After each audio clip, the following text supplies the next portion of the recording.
everyone. I'm Bridget Wheeler, and I am the program director for the Tampa Bay International Gay and Lesbian Film Festival. And today we are doing a Q&A with director Tarantino and actress Patricia McKenzie from Waking Up Dead. Hi, guys. Hi. Hi, welcome. Thank you so much for being here today and doing this virtual Q&A with us for our audience. Just to kind of introduce yourself to the audience a little bit more, Tarantino, let's start with you. Is Tarantino. I wrote and directed Waking Up Dead and produced it with a bunch of crazy people, Patricia included. And my name is Patricia McKenzie. I am one of the producers of Waking Up Dead, and I also have a role in it. Amazing. Thanks again for being here, guys. So this film was a film kind of early on I had on my radar. I just absolutely fell in love with kind of first and foremost, when we'll get to this, that balance of humor and just real life. And real life can be really hard and it can be really dark. But first, I kind of want to talk about where this idea came from and how that process was from getting from script to screen. Well, when I started writing Waking Up Dead, I was coming out of a really low point here in LA. So what happened was I was hired to write for a big cable series, and then that didn't happen, and there was a lot of drama involving me not writing for it, and the result is that I got a settlement. I got a settlement related to kind of being harassed out of the gig, and I was in a really low place, and I was bummed. And then when I got the really small settlement, Kerry Barden, my good friend and an amazing casting director, he cast Sex and the City and The Help and all of these big projects. He was like, well, take this little bit of money you got and do another micro budget film, because my prior film, Elliot Loves, was the $75,000 film, but I didn't want to do another micro film again. But I was kind of just sitting around depressed, and so I wrote Waking Up Dead, which is about someone, falling apart with their demons, but also somebody at war with the industry, the lead character being an actor. And it was actually, this has been the smoothest project of my life. I wrote it in and Carrie and I and the producers I put together, Ritual from Breaking Glass. As soon as the pandemic hit, and at that point, in a much better place, and I was like, and Carrie and rather than remember what was going to happen, if anyone would ever be shooting in LA again. But we were like, let's just try to make it. And, Patricia and I were in touch with SAG continuously. And I use the word deliberately, continuously, as in daily. And eventually we were the first micro budget project that SAG greenlit to shoot in LA during the pandemic. We shot in September 2020. So it was weird because, like I said, I was at this low point, and then I wrote this project. I kind of wrote myself to a better state, right? And then a year after finishing, we were shooting. We were shooting here in LA. So it was a glide path in terms of writing, casting, raising the money, and getting into production. It was really an extraordinary glide path, which is ironic because it's kind of a very dark film. About someone, as I was when I wrote it, dealing with his demons as a person and in terms of his relationship to the industry. And I think all artists, male or female, gay or straight, you have to deal with your relationship to the larger infrastructure, whether you're an actor or a writer or a fine artist,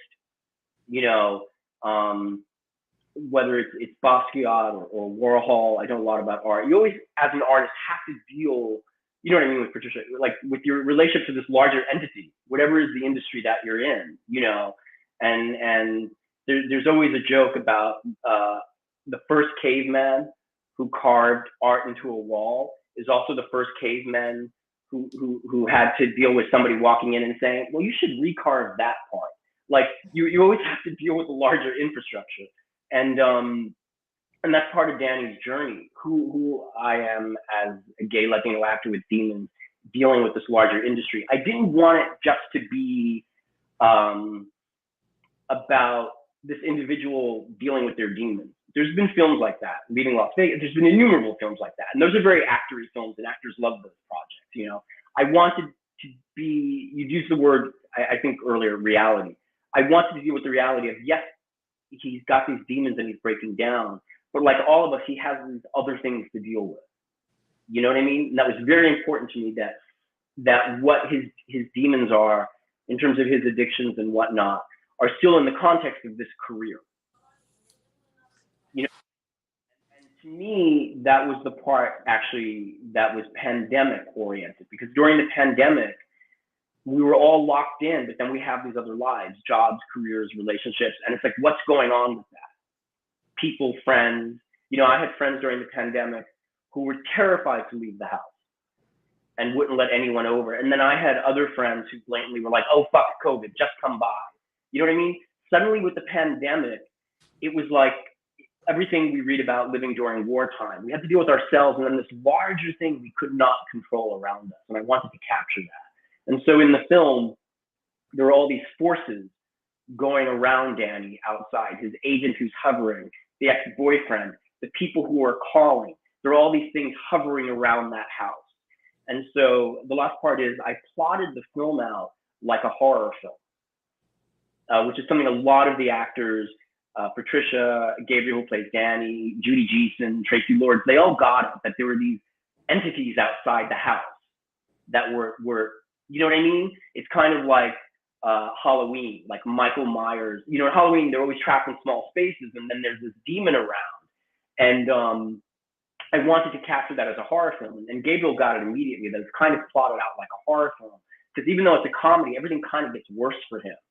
And there's always these things hovering by. His friend Antonio, who keeps texting, you know. And I was really judicious in terms of what I was using in terms of close-ups of texting on the phone. There was individuals who are hovering. His agent, Phyllis, is hovering. You know what I mean? And I wanted to capture that. You know, he's trapped indoors. He's trying to get it together. There's this thing outside that represents the pandemic, that represents the devil, that represents his demons, and everything's hovering. And so you have this sense of, is Danny ever going to get out of that house? And that's what I wanted. Is he ever going to get out of that house alive? And in essence, without giving anything away, he does not get out of that house alive. You know, it's really interesting that you say that. And I think maybe now there's a lot of things that are coming clear for me, being such a fan of this film, of like hearing that, you know, kind of like that horror film that you were saying, like, Ed, I'm a big fan of horror films. And so there's just something about that now that you say that, oh, okay, it felt like, I just felt really connected to the film for a lot of reasons, but there's just something about the way that everything unfolded that just felt,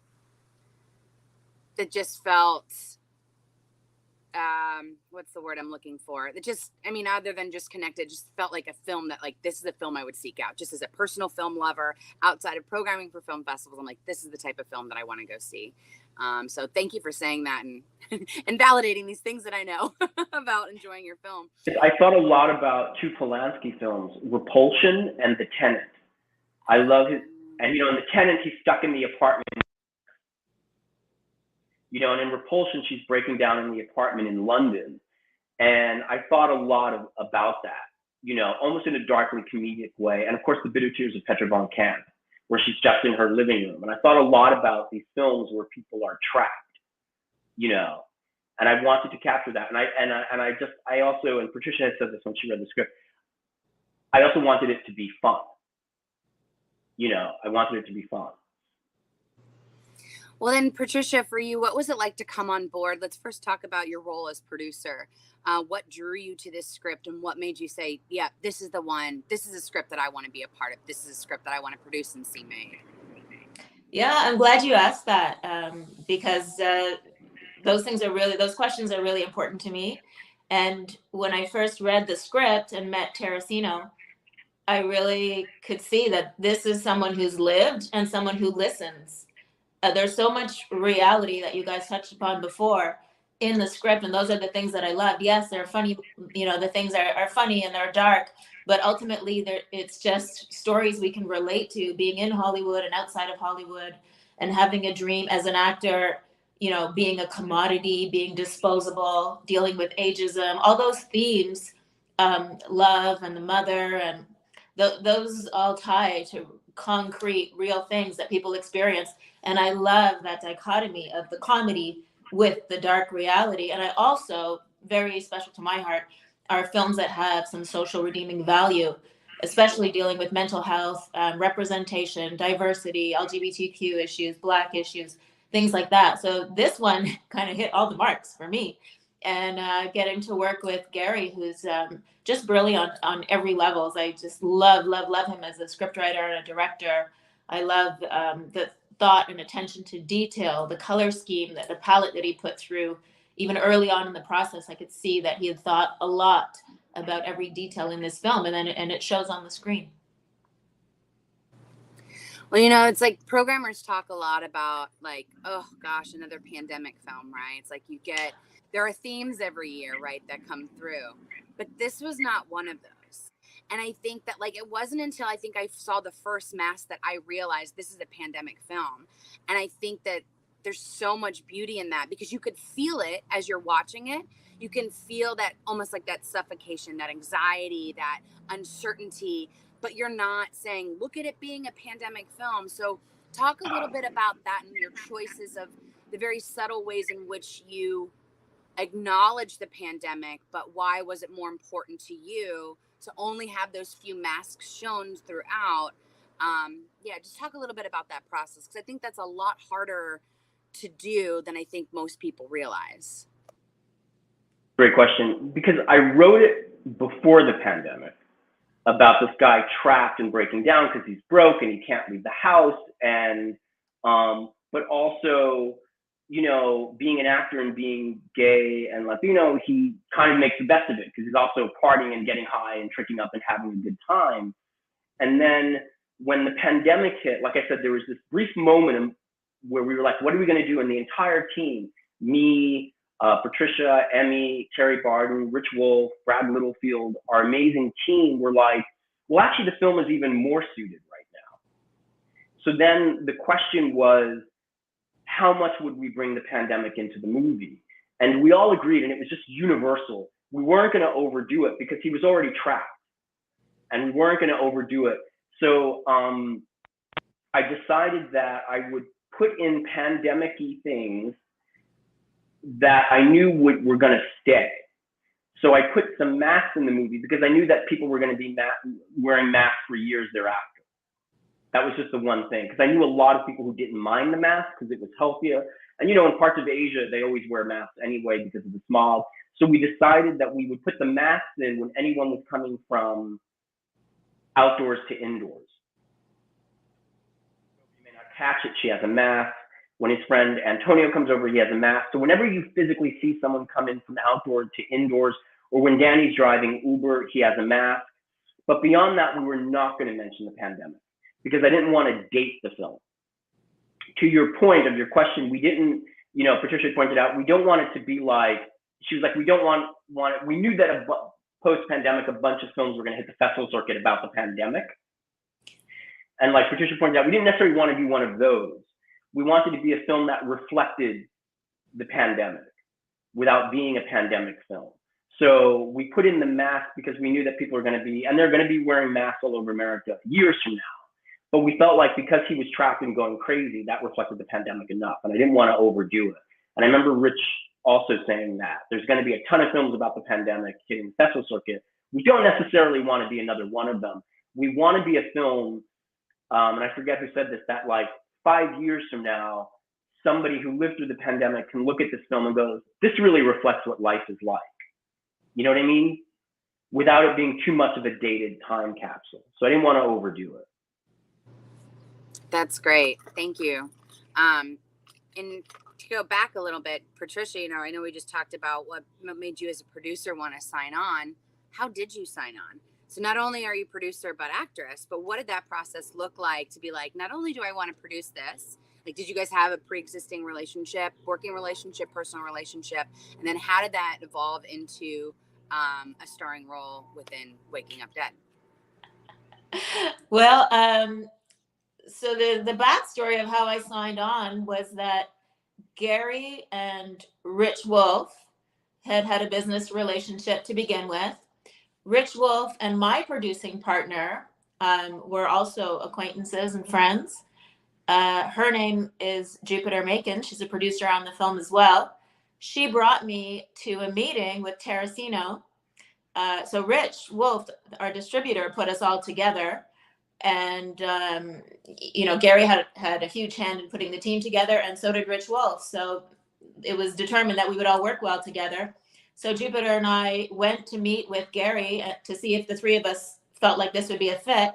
There was an absolute instant connection to everything. I'm a big energy person, so I felt like energetically we were all resonating on the story level, on the humor level, on the everything. And one of the first things Gary said to me was that, I look like Raven in the film. And so my little heart sang as an actor because, there it is. There's Raven. And that character speaks to me a lot. But so I just felt like it was serendipitous. I didn't necessarily want to do another film. I get bogged down doing films, and I get asked to do a lot of films. So I'm very strategic in which ones I actually want to do, because it's a long and arduous and time consuming and sleep depriving process, as any filmmaker knows. So it was just one of those, it's absolutely meant to be. Energetically, we all hit it off and we just hit the ground running. And from that moment on, we basically haven't looked back. Amazing. I love hearing those stories of like, we just knew, like just that energy really connects, because it does absolutely come through. I wasn't meeting with her as an actress. I was meeting with her as a producer. And then when I met her, I was like, oh, like the bells went off, and I was like, you are so Raven, and I didn't really know her as an actress at that point. And then I thought actually primarily Patricia is an actress, so like it was just one of those serendipitous. There was a lot of serendipitous moments putting this film together, which are always a good sign that you're in harmony with the universe. I actually wasn't the original Raven, so I don't know if you want to tell that story, but there was another actress who was supposed to play Raven who pulled out because of the pandemic. And so again, serendipitous. So, I mean, this film was just supposed to be made. Like there was no other option than this film being made. I love that. You put an indie together, you decide there's no other option for me or my career or my journey other than to make this film. With bigger films, there are other things going on. There's studios, there's bigger finances, there's the marketplace. With bigger projects, and I've been involved in that, there are all these other wheels turning that the artist has no control over. When you're doing something for no money, the flip side is you control everything. The wheels turned and we had to make it, and that was the only option. It was like everyone's best hope for the pandemic. Otherwise, we would just be sitting around. Yeah. And we knew what we were getting into, because when you do make something for no money, you have to make up that production value with your sweat equity and your labor and calling in favors and everything to get that value on the screen. Just because you have no money doesn't mean like the audience cares about that. The audience just wants to see the beauty and the story told. So it's our responsibility to deliver that regardless of the budget. Wow. So want to shift just a little bit. I know we've got a little bit of a time crunch here, but I do want to make sure that we hit on this. What is it like to go through a film like this, and the comedy is funny? I mean, when it is funny, it is funny. And when it hits hard and deep, it's really powerful. So tell me about, even both from a producer perspective, directing and writing perspective, what is it like to find that balance and know that like you are hitting all the right notes and you are finding that balance, so it's not so it's not terribly heavy, or it's not too funny to where some people might misunderstand the comedy notes, right, in lieu of what some of the themes are that are present in your film. So what is it like to go through that process knowing that like you found the right balance? It's interesting because you will go through that process 3 times. You'll go through it when you're writing, you'll go through it when you're shooting, and then you'll go through it when you're editing. And to be perfectly frank, in this one, as with Elliot, because I like a pastiche of genres, and I like jarring juxtapositions. And one of the things about doing a micro indie is that you can do that, because on a bigger scale, you can never do that. On a bigger scale, every switch in rhythm and energy and genre needs to be smoothed over. You know, part of the thing about an indie and a micro budget indie is that you can take chances, because there isn't going to be the larger financiers around to tell you that you can't do that. You know, and so in the writing, I would say in the writing of it, to me, it was weighted more toward the comedy as a writer. When we were shooting, I wanted to make sure, especially because it's largely single location, that the melodrama did not come too much to the forefront, because you don't want to make a melodramatic, no budget film, because those tend to be bad films. And I kept saying that, like, we didn't want, you know, Danny basically is an addict and he's suicidal. And I did not want that to take over, because when you do that with a no budget movie, it's just like risible melodrama. It's just a bad no budget movie. I was trying to always pump up the comedy. During the editing, I gave Patricia a call and I was like, I find that the drama and the melodrama is really pushing its way to the forefront when I was editing. And I remember Patricia saying that's okay, because we had enough comedy in it. Do you know what I mean? But I will say that when I got to the editing, it was the drama and the melodrama that kind of wanted to be heard.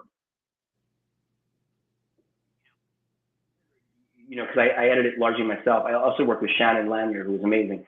And we had a great assistant, Benjamin. But it was largely me here in my kitchen editing this movie. And I did find that the melodrama and the drama wanted to be heard more. And since I had suppressed it a bit during the writing and during the production, I remember talking to the team and showing them some cuts. And they decided it was kind of okay. It was kind of okay at that moment to let the drama to the forefront, but I didn't want it to overwhelm the film. And I still see the film primarily as a darker comedy. That's great. I think, Patricia, for you, what was that like to go through the process of kind of seeing him go through that comedy and then the drama, and then what was that like from a producer's perspective? I have to say, I love your insightful questions, and it's always exactly what I want to talk about. Because I experienced that first with Gary on set as an actor. When I came on to play Raven, that part was just very comical, and I think my approach, I did a tape before, was more comical. But by the time I got to set and I really thought about Raven and what she was giving to her friend, there's so much underneath that. There's so much caring and love and support. It's not just an influencer who's, you know, spewing out some, you know, pithy sayings. And so Gary and I talked about that on set, and that's what it came down to. We were going to get to the truth of these characters above all else, and that would even trump the comedic moments. And it turns out that I think is more deeply comedic, because we really recognize that in real life, and less slapstick or, you know, patter. So that really resonated with me, and that just brought, for me, my character to life, and made me even feel more like this is someone I would want to know in real life. This is someone we do know in real life.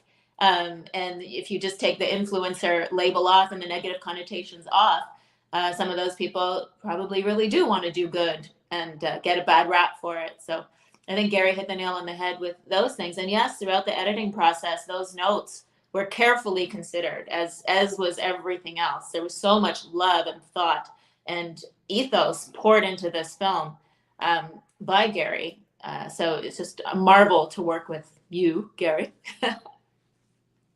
That I think that's always, as a writer and as a viewer, that's always my criteria for characters, which is, do you want to know them and hang out with them? And I always think that, and do you want to know them and hang out with them? And that's always the key. And it doesn't matter what the subject matter is. Even if you're looking at like Silence of the Lambs with Buffalo Bill, you know, he's so fascinating, you know, and he's also darkly hilarious. And it doesn't matter whether the character is good or bad, but there's always that sense of, you know, do you want to know these people more? And, you know, the film is only an hour and 15 minutes. To prolong anything, and I wanted it to end where the audience would be like, I want to see more of Danny, I want to see more of Lila, I want to see more of Raven. I wanted to end where the audience wanted more. it's just a crazy roller coaster ride for an hour and 15 minutes. And that was deliberate. And again, kind of reflects the craziness of the pandemic without being too pandemic-y. Yeah, you definitely felt those notes. And I was going to mention earlier just about the pacing, like just from the jump and all the way to the end where I feel like it does start to slow you down. It's just like, this is one of very few films that I've seen commit to that pacing and has done so successfully. Just like that ride, like you buckle up, you're ready to go, and you are taken through this ride, the comedy, the drama, and then suddenly at the end, it does start to slow down. And it does, you do have a moment as the viewer within this world that you've created that you're going, oh, and I'm going to try not to get emotional, but it is like rewatching it again last night for, I don't know, the 5th or 6th time, just having that moment again where you feel like the way that you put the boxes together and how these narratives are happening, and you're just suddenly realizing that you are there with that character, and you're just really kind of absorbing kind of like what really just happened over the last hour and 10 minutes. And I just by the end, like, yeah, kudos. It is one. Oh my God, you can make me cry right now. Yeah, I don't want to do that, but I have to say, it's like a programmer's dream and a film lover's dream. It's just like you're sitting there and you're going, oh, this is the first breath I've taken in an hour and 10 minutes. And it's made, and it pays off at the end. And I don't want to get too much into the end. And I don't know for who's going to be watching this, we might put this up later. And for anyone who hasn't seen the film, so I don't want to give any of that, the beauty away that is there. But I just have to commend you guys on that choice. And really trusting your audience to be with you on that journey. And then also knowing that they will be there with you right there at the end. You oftentimes, you know what it's like to see a film. You're like, the director does not trust its audience. This director does not trust its audience. You did. And that is, to me, I think that's a gift, whether people realize that's what's happening or not. I just thank you, for that care at the end that you so clearly gave for everybody to really absorb the story in its entirety. This is how I see it, that I would tell Gabriel, who plays Danny, was amazing. I was like, that for the first 45 minutes, the audience is just observing Danny and laughing and having a good time. And he's so obtuse, and I told Patricia, Raven is the truth teller, because what she says to him is so bluntly true. Like when she says, what is it she said? I'm creating the line, only something to the effect of, only when we acknowledge our personal responsibility can we move forward. He's like, what the fuck is that? And then, later when she's like, no drugs, like she's this truth teller, but it comes off as comedy.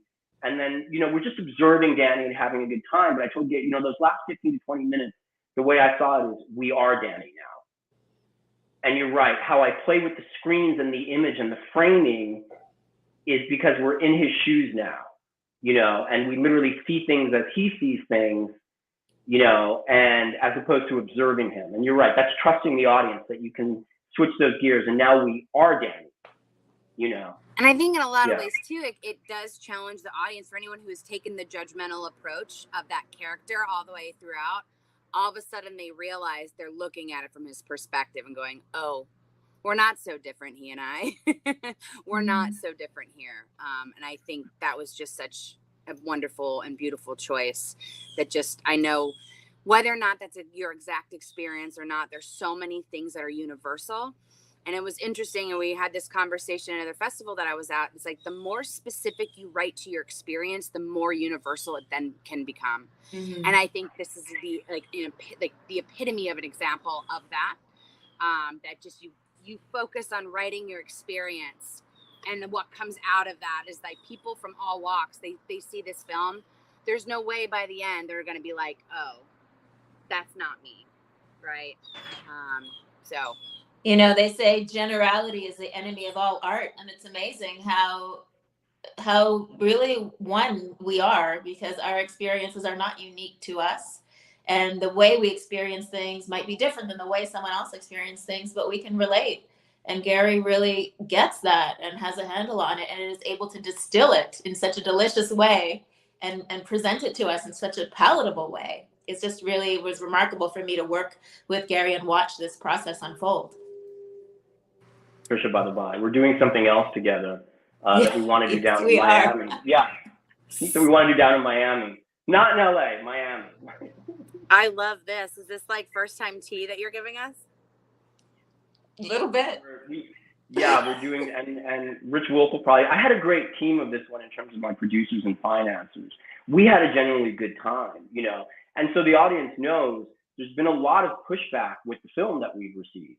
There's been a lot of pushback, you know, because, you know, we live in more politically correct times than we did when we made the film 2 years ago, you know, so a lot, and I like pushing the envelope, and I like being outrageous.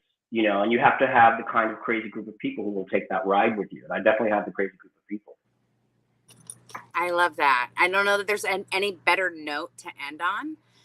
So I think just with that, I want to thank the both of you for your time today. This has been one of the best Q&As I've done in recent memory. And I just really appreciate being so forthcoming and sharing this with our audience. I know that after they see the film today, whether virtually or in the theater with us, they're gonna really, really enjoy hearing from the both of you. So I just want to say thank you again for your time. And I think with that, we are gonna go right into a trailer for Waking Up Dead. Thank you both. Thank you. I am so grateful as I booked this pilot. One more time, smile. I'm so grateful as I booked this pilot. Danny, you didn't get the pilot.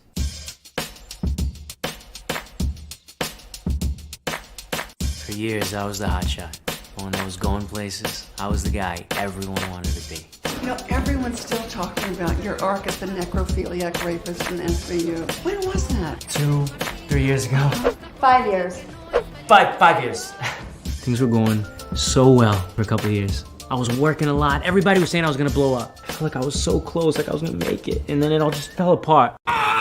I love actors, and I just wanted to say I loved you in Raising Victor Vargas. It was Victor Rasuk. One other Dominican in Hollywood, and he gets all the work. Yo, Tony, thank you so much for letting me crash here, man. We didn't get a chance to talk about you and Eddie. He's suddenly hitting you up out of the blue. I would never do you dirty. It was time to move on. 2 years, right? 2 years, 3 months, 1 week. Yeah, something like that. We're killing you to put some clothes on, man. You know what your problem is? You think you're owed. Look, it's nothing personal. It's just everything about you is wrong. He's crashing and burning. What if he's not?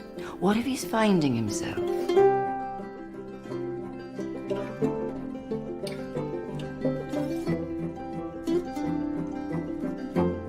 Only when we stop playing victim can we finally move forward. You want it? Commit. I am so grateful as I booked this pilot. Nailed it! Feels good.